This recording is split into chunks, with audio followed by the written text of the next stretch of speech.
Hey guys, another day, another loto naman po tayo.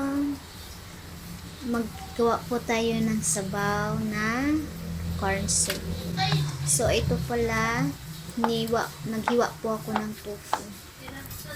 Nag-slice po ako, tsaka po iniwa ko po siya ng cubes. Kasing liit ng buhay ko. Charis! Muhong pala. Ito, cream corn at saka whole corn. Siyempre, di mapapahuli yung white pepper. So, naghanda po ako ng breast. Siyempre, dalawa po yan. Iwain po natin din ng cubes. Siyempre po, hindi lang sa freeze, kailangan po natin siya itagtag. Tagtag yung mainit. Kasi pang sabaw po. Dahan-dahan lang mag-consider. Kaya po. Charis. Sige. Ito, itagtag po natin hanggang magpino po siya. Hanggang maduro ng buhay. Wala na palang buhay. Charis.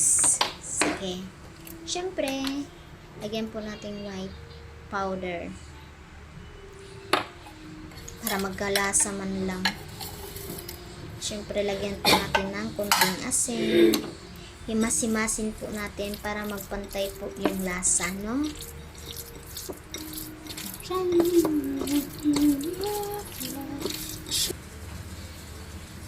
Siyempre, yung pinakulo kong tubig, kulo na po siya. Guys, ha, dapat kulo ang tubig bago mo ilagay yung cream corn. So, cream corn muna ang unahin paglalagay. So, haluin po natin siya ng mabuti para hindi po siya dikit-dikit, no? Para hindi po siya buo. Dapat kailangan po talaga natin yan haluin. Kaso nga lang, mahina ang kamay ko. Mahina po.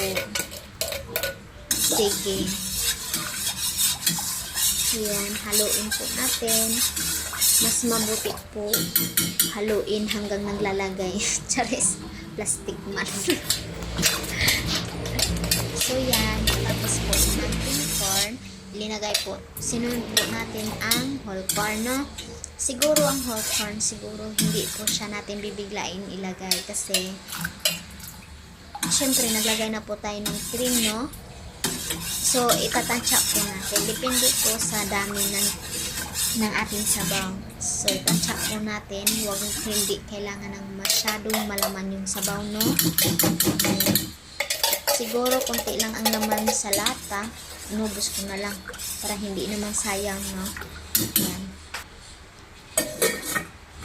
Depende naman po yun sa inyo, no? Kadami ng sabaw. Yun. Tapos ko po yun sinunod ang corn. Ito naman po natin ang breast. Yung breast talaga ang kailangan dapat hindi buo-buo. Kailangan haluin po natin hanggang maghiwalay po ang karne. No? Kailangan po natin.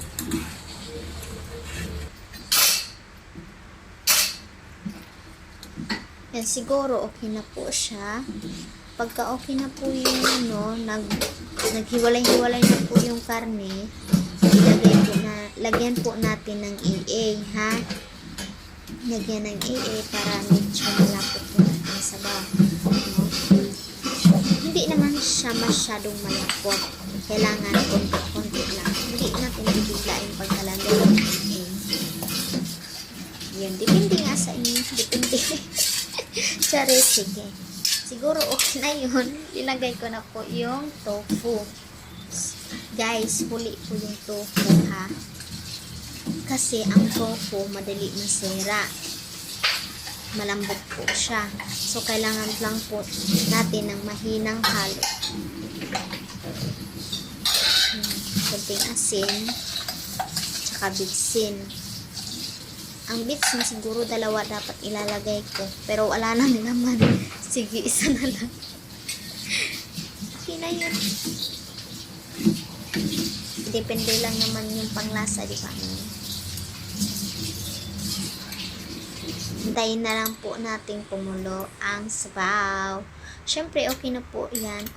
Hindi pa tikim-tikim na lang si Uday. Nauna pa sa amo. Charis. Ang lasa-lasa.